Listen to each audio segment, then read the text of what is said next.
It's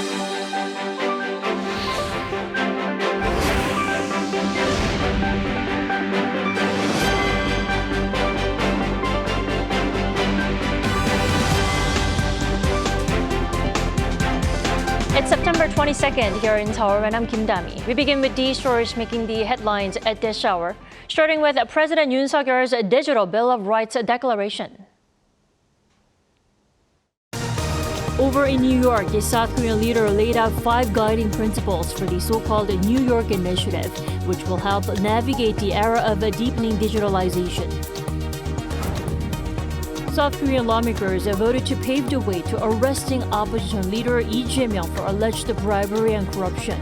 And for the first time in Korea's history, the country's parliament passed another motion for the dismissal of Prime Minister Han Duck-soo, citing alleged incompetence in his role as head of the cabinet. Team Korea crushed Thailand 4-0 at the Hangzhou Asian Games men's football tournament, securing a spot in the knockout stages. And the more than 1,000-strong Korean squad was welcomed into the athletes' village on Thursday. Continuing his drive to promote universal digital rights and ethics in the world since last year, President Yoon Suk-yeol during his UN trip set out a digital bill of human rights and assured his wish to establish an international body to oversee the move toward the digital future. Our Oh Soo-young reports.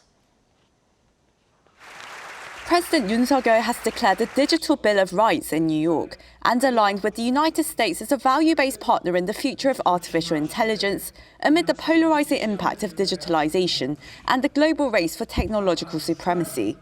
The South Korean leader on Thursday spoke at New York University's Digital Vision Forum for a second straight year, where he set out 5 guiding principles for the so-called New York Initiative to serve as a compass to navigate the era of deepening digitalization. 디지털 격차가 인간의 존엄을 훼손하거나 또 늘어나는 가짜 뉴스가 민주주의와 자유를 위협하지 않을지 걱정의 목소리도 커지고 있습니다. 이처럼 디지털 심화로 나타나는 실존적 위험은 이제 더 이상 미룰 수 없는 시급한 문제입니다. 디지털은 국경이 없고 연결성과 즉시성을 가지고 있습니다. 그러기에 국제적으로 통용되는 보편적 질서가 중요합니다. The principles call for technology to be developed and used to expand the dignity, value, freedom and rights of individuals rather than reinforce discrimination and prejudice. Yoon said fair access and opportunity for digital use must be guaranteed to create economic and social value while preventing individual harm and the spread of disinformation. He further called for investment in research and development, talent pools, and regulatory changes to enable innovation that drives prosperity for humanity. Lastly, Yoon reissued this call made at recent global summits and at the UN General Assembly the previous day for multilateral efforts to close the digital divide between the advanced and developing economies to ensure peace and shared prosperity in the world. The government plans to announce the Bill of Rights and encourage major partner countries and international organizations to adopt the principles. South Korea's push to establish an ethical, rules-based digital order is all the more crucial as major economies vie for influence over global norms and standards, according to Choi Sang-mok, Yoon's senior economic secretary. In that regard, as Seoul expands its value-based cooperation with Washington, Yoon also signed a Memorandum of Understanding with NYU to jointly develop world-class artificial intelligence with 3 Korean institutes. Korea and the US will each invest some $45 billion over 5 years. The partnership indicates that we have set out the path for cooperation across the entire business process in AI, from human resources training to research and development to market commercialization. In short, the foundation for solidarity in AI has been established between Korea and the US. Going forward, President Yoon said South Korea will play its part in establishing global digital norms and striving for digital innovation in collaboration with the world to maximize freedom and welfare for all of humanity. Oh Soo-young, Arirang News, New York. And President Yoon's last full day in New York was again filled with sideline summits. The top office says that this is an effective way to boost Busan's bid to host the 2030 World Expo, while it's an opportunity to broaden South Korea's presence across the globe. Our Kim Do-yeon has more. President Yoon continued his relay of summits in New York on Thursday as he met with leaders one after another in an effort to expand South Korea's diplomatic relations with the world while making sure to request support for Busan's bid to host the World Expo 2030. The list of leaders that Yoon met spanned the continents and economies of all sizes, with at least 10 sit-downs on Thursday alone. During the United Nations General Assembly, we selected countries from the 189 BIE members to meet that could further enhance cooperation through the Busan Expo.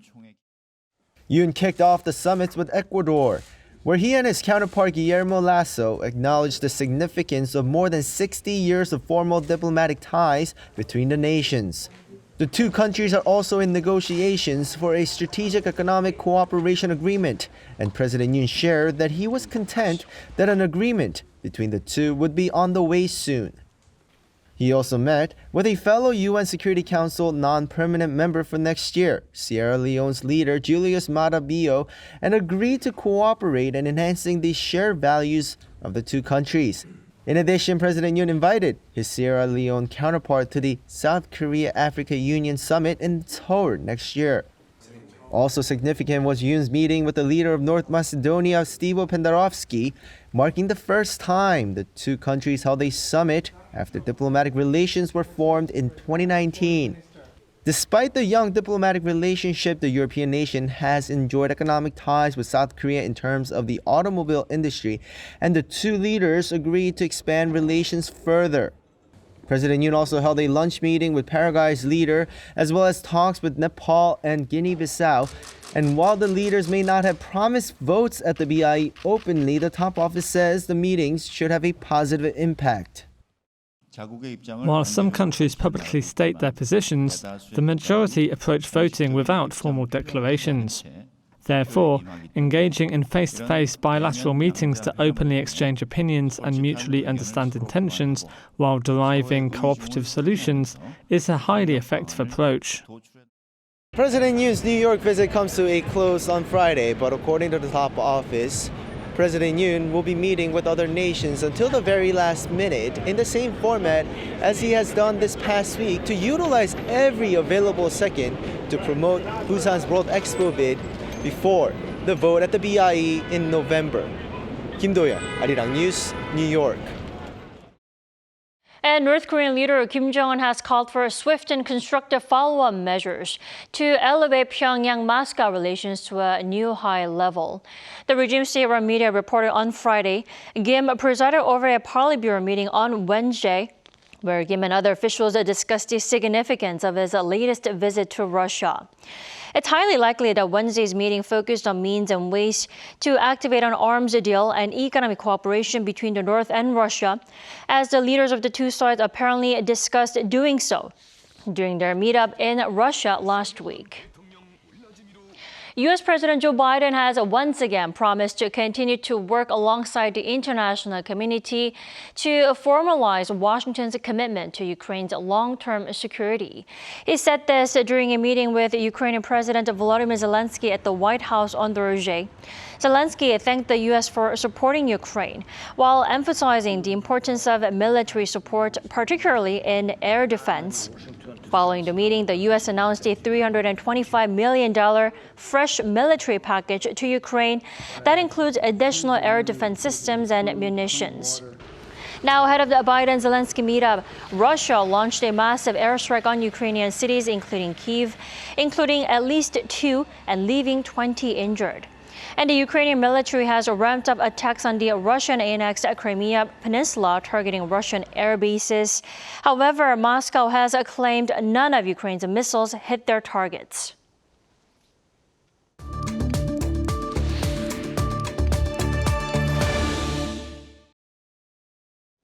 It's a so-called super week in terms of interest rates, with half of the G20 members making decisions on borrowing rates, including the U.S., Japan, China, the UK, and Sweden. In fact, the UK ended its run of 14 straight increases on Thursday. For more, we're joined by Professor Kim Ha-gyun this morning. Welcome. Good morning. Hi, how are you? Good. How are you? Good. I'd like to start off with the U.S. The Federal Reserve kept its borrowing rates unchanged on Wednesday. Now, that leaves the gap between the key rates of South Korea and the U.S. at up to 2 percentage points. Now, what does that mean for South Korea? Well, it has major implications for exchange rates and also the interest rate, as usual. So the interest rate actually is hold in case of the Fed. Therefore, it doesn't have much message actually to the Korean economy. But because the Fed officials and also the message actually was very hawkish, so that they can always increase the interest rate unless the inflation goes down below 2%, that actually sets the expectations about the longer term. And that actually is a concern for the exchange rate. And as you can see, the exchange rate has been fluctuating. So the US dollar to Korean won has gone up to more than like 13.40 or something. The issue actually is, normally if high exchange rate actually is happening, that's not a big issue because export actually price is cheaper. But now because the oil prices are higher and raw material prices are higher, if the South Korea has to import lots of these raw materials and oil prices, that's going to increase the cost of production, and also it's going to increase the inflation. And that gives a dilemma to the Bank of Korea, because if they try to increase the interest rate to cope with that, then that's going to hurt the financial economy. So there's some trade-off now. Right. Now, we also have to talk about China. Last month, China lowered its one-year loan prime rate by 10 basis points to 3.45% because of worsening economic woes. What's the situation like in China at the moment? This time they just decided to hold, but clearly there was a surprise, the lowering the interest rate, and clearly that shows the signal that the Chinese economy is not in good shape. And I think still that's going on, although there's some sign of recovery. Still, the speed of the recovery is very slow. And also their financial market has even bigger problem compared to South Korea because of the big loans and all this, real estate issues.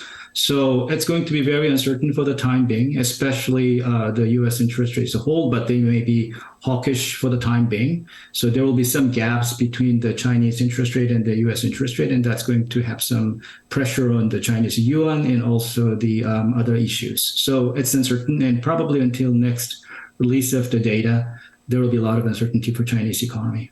I see. Professor Kim, correct me please if I'm wrong. Most countries are likely to freeze their interest rates, it looks like. But the Bank of England finally ending its rate hike run. But rate hikes are possible for countries like Sweden, Norway, and Egypt. Why is that? What's the situation in those countries? In fact, actually, the Sweden actually and Norway increased interest rate just now. So clearly, they were worried about inflation, and also the oil price is going up. Therefore, they, in case of the Sweden, actually, they increased the 8 times or 9 times in a row. They increased the interest rate, and the main worry is similar to South Korea. First is inflation, and the second is the Swedish krona has been weakened a lot, so they're worried about that. So they just try to increase the interest rates. Interesting. Now, speaking of soaring oil prices, now oil prices could hit $120 a barrel due to further supply cuts. Now, that's according to J.P. Morgan. What's your take on this daunting outlook? Volatility is going to be there, although I think the JP Morgan's the prediction is a bit too pessimistic. But still, I think it is possible that between 90 and 100, I think there's definitely a possibility, because the Russia-Ukraine war and also winter is coming, right? So these kind of things actually will have pressure on the supply. So for the time being, the bumpy ride is going to be expected. But at the same time, depending on the war situation, it could drastically improve as well. So rather than betting on the direction of like going up, I think there's more chance of like high volatility for the time being, at least 1 to 2 quarters. I see. Then before I let you go, Professor Kim, I know this is a very difficult question, but when will oil prices actually finally be tamed? Well, it's always difficult, but I think, the oil price is partly determined by these OPEC plus countries, negotiations and the tacit or implicit kind of the coordination of the prices. So clearly the Russia and Saudi Arabia actually reached a deal so that they just reduced the supply. I think that's one of the big reasons. So typically this type of thing duration is 2 quarters or something. So until then, I think usually well maintained, and some other countries kick in and they start increasing the supply, therefore price war can occur. So hopefully I think this happens earlier than I think within a quarter, but most likely 2 quarters or something. That was a helpful answer. All right, Professor Kim Ha-gyun, thank you so much for your insight this morning. We appreciate it. My pleasure.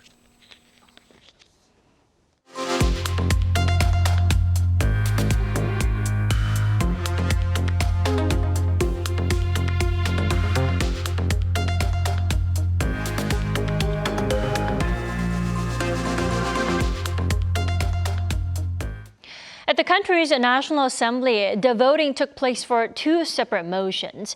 One seeking the arrest of a main opposition Democratic Party leader Lee Jae-myung, and the other for the dismissal of Prime Minister Han Duck-soo. Our political correspondent Lee Si-hoo reports. On Thursday, the National Assembly passed a motion for the arrest of Lee Jae-myung with 149 approvals, 136 disapprovals, 6 abstentions, and 4 invalids. And for the first time in history, the opposition-led motion to propose to the president the dismissal of the prime minister passed with 175 approvals, 116 disapprovals, and 4 abstentions. The number of total registered lawmakers is 298. Of them, 295 were present to vote. The prosecution sought an arrest warrant for Lee on allegations of breach of trust and third-party bribery, among others. Lee is accused of giving special developmental favors to a private contractor during the construction of apartment complexes in the Baekhyun-dong neighborhood of Seongnam City back in 2014 and 2015 while serving as the city's mayor. Some public officials of Seongnam City disapproved of the plan as it didn't follow clearly defined existing rules, but they were ignored due to the will of Mayor Lee Jae-myung. They also suspect that Lee has been involved in the unlawful transfer of money to North Korea, something which he and the opposition are denying. Numerous allegations were raised, but no crimes were proven to have been committed. By law, sitting lawmakers are immune from arrest while the assembly is in session. For them to be arrested, the assembly must consent to it. And over half of registered lawmakers must be present for voting. Of those, the majority must vote in favor. The proposal for the dismissal of the prime minister was pushed by the opposition, blaming him for what they call insufficient prevention and countermeasures for the Itaewon crowd crush, the World Scout Jamboree, and the discharge of wastewater from the Fukushima nuclear power plant. The anonymous vote required majority approvals from all registered lawmakers to pass. The approval is not binding, and it's expected that the president will choose not to dismiss the prime minister, making the decision more politically symbolic. The ruling People Power Party denounced the proposal, calling it a stain on constitutional history. Lee Si-hoo, Arirang News. South Korea's men's national football team defeated Thailand 4-0 to clinch a spot in the knockout stages of the Asian Games. And Team Korea is now making themselves comfortable in their new home for the next 2 weeks ahead of the opening ceremony on Saturday. Our Lee Seung-ja has more. South Korea's men's football team faced off against Thailand at the Jinhwa Stadium on Thursday for their second Group E match at the Hangzhou Asian Games, where 4 different scores helped the Taeguk Warriors secure a 4-0 victory. In fact, all 4 goals scored against Thailand came in the first half of the match, with Hong Hyun-suk heading home the first in the 15th minute before An Jae-jun doubled Korea's lead just 5 minutes later for his second goal of the tournament. Won-sang also scored for the second time in this year's Asian Games, this time scoring in the 39th minute before Lee Jae-ik made it 4-0 just before the break. With 2 wins in 2 matches, South Korea advances to the knockout stages with 1 more match left to play in Group E against Bahrain on Sunday. Meanwhile, the South Korean delegation of officials and athletes competing at the Hangzhou Asian Games were welcomed into their official residence on Thursday. Led by the head of the delegation, Yoon, some 30 athletes and officials attended the team welcoming ceremony in Hangzhou, where they were greeted by the vice mayor of Hangzhou and the executive mayor of the athletes' village, Sun Soo-dong. With the record-high participation at this year's Asian Games made up of 1,140 athletes and officials, South Korea is hopeful of winning between 40 to 50 gold medals and finishing behind China and Japan in third in the medal standings. Meanwhile, with the North Korean men's football team already having won 2 of its group stage matches, the delegation from the reclusive state will arrive at the Athletes' Village on Friday. Lee Jae-myung, Arirang News.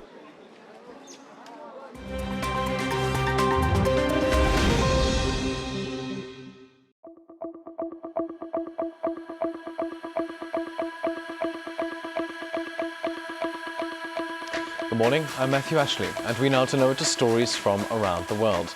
We begin in India, where the government has temporarily suspended issuing visas to Canadian citizens. Now, this comes amid a diplomatic spat over the killing of a Sikh separatist in Canada. New Delhi said the visa suspension is over what it calls security threats against its diplomats in Canada. Meanwhile, Canada has announced that it plans to reduce its staff in India following threats made against them on social media. Tensions between the nations have spiked since Canada claimed earlier this week that there are credible allegations possibly linking the Indian government to the murder of Hardeep Singh Nijjar. The 45-year-old Sikh leader had been campaigning for a separate homeland in India for the Sikh community. He was shot and killed by 2 masked gunmen near a Sikh cultural centre in British Columbia in June. Canadian Prime Minister Justin Trudeau has said that he's not looking to provoke India with the allegation. India has called the murder accusation absurd. Now, in Venezuela's northern state of Aragua, 11,000 troops on Wednesday reclaimed a prison that was being operated by a notorious gang. Troops stormed Tocoron prison to end the years-long rule of the Tren de Agua criminal gang, known to engage in human trafficking, prostitution rings, and extorting migrants across multiple Latin American countries. The gang is said to have used the facility as its headquarters and even installed a swimming pool, a nightclub, and a zoo. The prison was not only home to inmates, but also to a number of their relatives and partners. They have since been kicked out of the penitentiary, and the prisoners are being moved to different facilities. Venezuelan President Nicolas Maduro has praised the operation, calling it a great success in the fight against criminal organizations. Now, global media mogul Rupert Murdoch has announced his retirement as chairman of Fox and News Corporation. The 92-year-old billionaire made the announcement on Thursday and said that he will take on a new role as chairman emeritus. He will be replaced by his eldest son, Lachlan, who already serves as chief executive of Fox Corporation. Over the last 70 years, Rupert Murdoch has grown his father's small Australian newspaper company into a global media giant.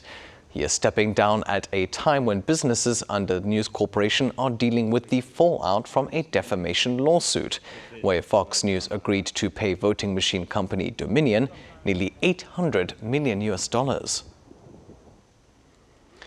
And finally, Game of Thrones author George R.R. Martin and 16 other writers are suing the creators of ChatGPT over copyright infringement.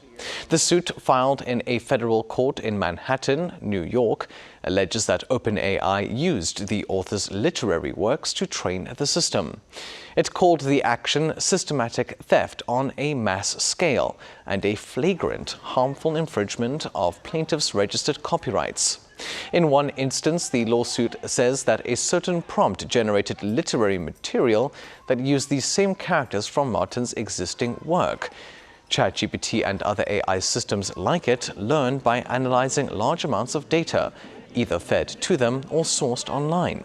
An OpenAI spokesperson has responded, saying that the company respects the rights of authors and believes that they should benefit from AI technology.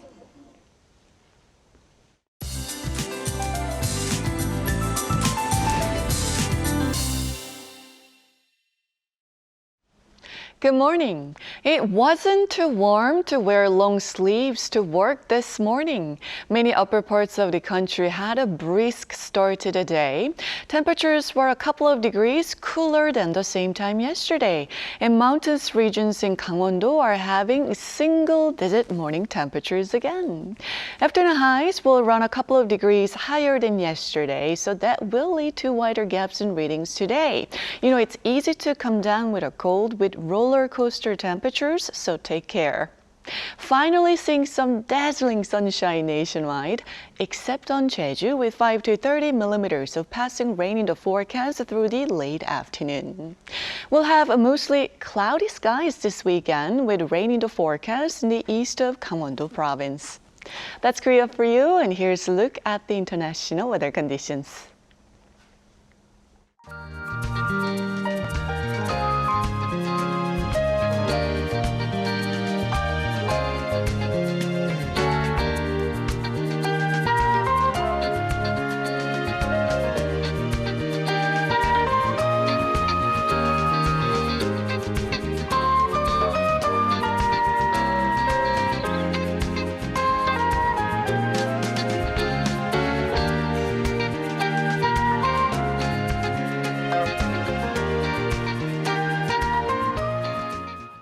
We thank you for watching New Day at Arirang. We'll be back next week for Monday's edition at the same time, 9 a.m. Korea time.